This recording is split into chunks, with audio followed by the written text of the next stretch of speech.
Hello guys, welcome to Pakistani real reaction. तो कैसे हैं आप सब? उम्मीद है आप सब बढ़िया होंगे और मजे में होंगे। मेरा नाम है मैं हूं बशर। सो गाइस, आज की वीडियो का टाइटल है मालदीव को तोड़ने जा रहा Bharat. Indian company started action against Maldives. मतलब इंडियन कंपनीज ने भी एक्शन ले लिया और भारत अब उसको तोड़ के रखेगा।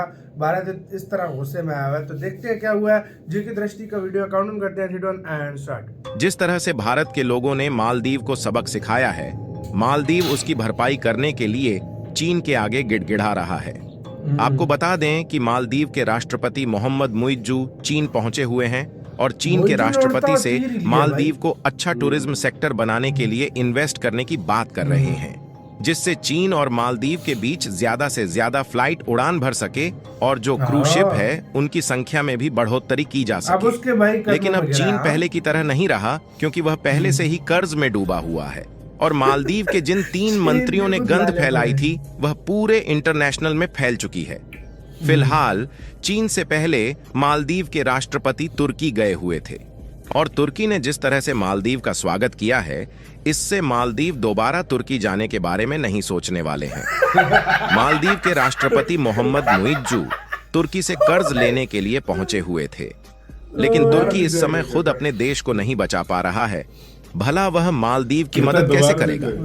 तुर्की में खुद महंगाई 26% के ऊपर पहुंच चुकी है, जिससे तुर्की अपनी अर्थव्यवस्था को बचाने में नाकामयाबी हासिल कर रहा है। और जिस तरह से भारत के लोगों ने एकजुट होकर मालदीव की खटिया खड़ी की है, उससे मालदीव के सभी मंत्रियों को अपनी औकात समझ में आ गई है और वह माफी मांग रहे हैं। मालदीव के मंत्री खुद अपने राष्ट्रपति की बात को मानने के लिए तैयार नहीं है और उन्हें मोहम्मद मुइज्जू पर बिल्कुल भी भरोसा नहीं है। यानी कि देखा जाए तो मालदीव के लोग प्लान कर रहे हैं कि मालदीव के राष्ट्रपति को ही उनकी गद्दी से हटा दिया जाए। भारत और मालदीव के इस विवाद में कुछ नई अपडेट आई है, जिसे हम इस वीडियो में बताने वाले हैं। लेकिन आगे बढ़ने से पहले भारत के इस महान कारनामे के लिए इस वीडियो को एक लाइक और चैनल को सब्सक्राइब जरूर कीजिएगा। केवल 2-3 दिनों के विवाद से ही मालदीव के टूरिज्म सेक्टर की अर्थव्यवस्था डगमगाने लगी है और मालदीव की जो टूरिज्म कंपनियां हैं वह भारत से मंत्रियों द्वारा किए गए गलतियों की माफी मांग है और उनका कहना है कि मालदीव के लिए फिर से बुकिंग को चालू किया जाए। आपको बता दें कि इस समय तक लगभग 16,000 होटल्स की बुकिंग और 9,000 एयर टिकट कैंसिल हो चुके हैं। और अगर आप ध्यान दें तो यह एक बहुत बड़ा नंबर है जो कि मालदीव की अर्थव्यवस्था में अपना योगदान देता है। द इकोनॉमिक टाइम्स की एक रिपोर्ट के मुताबिक मालदीव के राष्ट्रपति मोहम्मद मुइज्जू चीन पहुंचे हुए हैं और इस तस्वीर में आप देख सकते हैं कि चीन के राष्ट्रपति और मालदीव के राष्ट्रपति दोनों एक साथ चलते हुए दिखाई देंगे और मालदीव के राष्ट्रपति चीन से FTA यानी कि फ्री ट्रेड एग्रीमेंट समझौता करने की गुजारिश कर रहे हैं। फिलहाल देखा जाए तो मालदीव जितना कर्जा लिया है उसमें 37% शेयर केवल चीन का है और मालदीव अभी भी चीन का कर्जदार है। लेकिन फिर भी मालदीव चीन से FTA साइन कर लेना चाहता है, जिससे वह गुड्स को ड्यूटी फ्री इंपोर्ट और एक्सपोर्ट कर सके। लेकिन देखा जाए तो इस FTA से मालदीव को फायदा नहीं बल्कि नुकसान होने वाला है और इससे वह श्रीलंका की तरह एक बड़े कर्ज में फंस सकता है। और मालदीव के इस नए नवेले राष्ट्रपति को इस बात का तनिक भी ज्ञान नहीं है कि वह पहले से ही कर्ज में डूबा हुआ है, जिसमें 37% केवल चीन की हिस्सेदारी है। विश्व बैंक ने अपनी अक्टूबर की रिपोर्ट में चेतावनी दी थी कि अगर मालदीव चीन के और करीब जाता है तो यह देश के लिए मुसीबत खड़ी कर सकता है, क्योंकि उस पर पहले से ही बीजिंग का $1.3 बिलियन बकाया है। सऊदी अरब और भारत से आगे चीन मालदीव का सबसे बड़ा द्विपक्षीय कर्जदाता है। आपको बता दें कि मालदीव के पुराने राष्ट्रपति को यह बात मालूम है कि चीन से FTA साइन करके उन्हें ऑलरेडी कितना नुकसान झेलना पड़ा है। इसके अलावा चीन और मालदीव ने टूरिज्म सेक्टर को बढ़ावा देने के लिए कुछ समझौते भी किए हैं।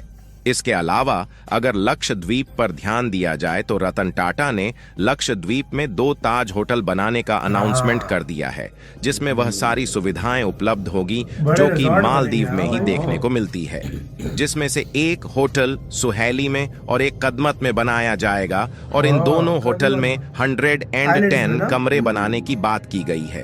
इसके अलावा FWIC द्वारा एक प्रेस रिलीज किया गया है जिसमें से सभी फिल्म निर्माता से मालदीव में फिल्म बनाने के बजाय इंडिया में ही शूटिंग करने की गुजारिश की गई है। यानी आप देख सकते हैं कि भारत के लोगों का मालदीव के खिलाफ एक्शन स्टार्ट हो चुका है और मालदीव की जो टूरिज्म इंडस्ट्री है वह माइनस फेज में जाना शुरू हो चुकी है। लेकिन इतने सब होने के बावजूद भी अभी मालदीव के राष्ट्रपति मोहम्मद मुइज्जू की अक्ल ठिकाने नहीं लगी है और भारत से माफी मांगने की बजाय वह चीन के आगे गिड़गिड़ा रहे हैं कि वह उनके टूरिज्म सेक्टर में हेल्प करें। भारत और मालदीव का ये जो विवाद है यह इंटरनेशनल लेवल पर पहुंचना शुरू हो चुका है। आपको बता दें कि हाल ही में यूएई के प्रेसिडेंट मोहम्मद बिन जायज गुजरात में एक समिट में आए हुए थे जिसमें भारत और यूएई के ट्रेड रिलेशंस को बढ़ावा देने की बात की गई, यानी कि फ्री ट्रेड एग्रीमेंट से बायलैटरल ट्रेड का भी समझौता किया गया। यानी आप देखें तो मालदीव जो कि छोटा सा देश है वह पूरे इंटरनेशनल स्टेज पर अकेला होता जा रहा है और मालदीव की जो अर्थव्यवस्था है वह पूरी तरह भारत पर ही डिपेंड है। यहाँ तक कि खाने पीने के प्रोडक्ट से लेकर और क्लॉथ और लकड़ी के आइटम भी भारत ही मालदीव को सस्ते दामों में एक्सपोर्ट करता है और मालदीव की इंडस्ट्री केवल टूरिज्म सेक्टर पर ही टिकी हुई है जिसमें सबसे बड़ा हम भारतीयों का योगदान है। अगर आप इस मैप में देखेंगे तो भारत ही एक ऐसा देश है जो मालदीव के सबसे ज्यादा नजदीक है और भारत हमेशा से ही मालदीव की मदद करता आया है। लेकिन मालदीव के राष्ट्रपति जब चीन में पहुंच चुके हैं तो चीन को अपना सबसे करीबी दोस्त बता रहे हैं। इसी के साथ यार वीडियो खत्म भाई। सीधी सी बात है, मालदीव डूबने लगा है भाई टोटली तौर पे। जिस तरह का उसने जिस देश से स्टेप उसने लिया ना भाई, वो अब ये इसकी टूरिज्म माइनस में जा रही है, गिड़गिड़ा रहे हैं। मुल्कों की खुद सरकार खतरे में पड़ गई है, बिजनेसमैनों ने इन्वेस्ट करना छोड़ दिया, देशों ने इग्नोर करना छोड़ दिया। ये भारत का सारा भाई हुआ है, मतलब इग्नोर बड़े बड़े देश जो है वो इग्नोर अभी कर रहे हैं। FTA कहाँ साइन करता है, कभी भी नहीं साइन चाइना और करेगा। दूसरी मेन बात ये है कि यार जिस तरीके से मुइज़्ज़ो चल रहा है ना, कल की खबर आई है कि वो पता है उसने क्या खबर चल रही है, कल की खबर ये आ रही है कि जो इसने बंदे निकाले नहीं थे वो जो 3 उनको भी सैलरी शायद मिल रही है, सब कुछ दे रहा है, सहूलतें सब कुछ दे रहा है, ऊपर से ये इसने निकाला है, सब कुछ दे रहा है। ये मुइज़्ज़ो ये आप 1 महीना रुको, आपको पता लग जाएगा ये गिड़गिड़ाएंगे, ये भारत के आगे गिड़गिड़ाएंगे। 3 दिनों में इतनी माफी इन्होंने मांगी है, मैं कहता हूँ कोई देश इतनी नहीं मांगता। सही बात लेकिन ये अब 1 महीना गुजरने दो, ये गिड़गिड़ाएंगे भारत नहीं। फिर उधर से एक तरफ माफी मांगते हैं, फिर एक तरफ चाइना के पास जाते हैं, फिर उधर जाकर बयान देते हैं। और मजे की बात, भारत ने खुद इसकी एंट्री भी मना की हुई है भारत में। इंडिया का कौन सा बिजनेसमैन है जाकर उधर जाके बिजनेस करे? सही बात है। मुझे ये बताओ, आपका इसका कहना है अपने कमेंट सेक्शन में दे। अपना बहुत ज्यादा ख्याल रखिएगा। तो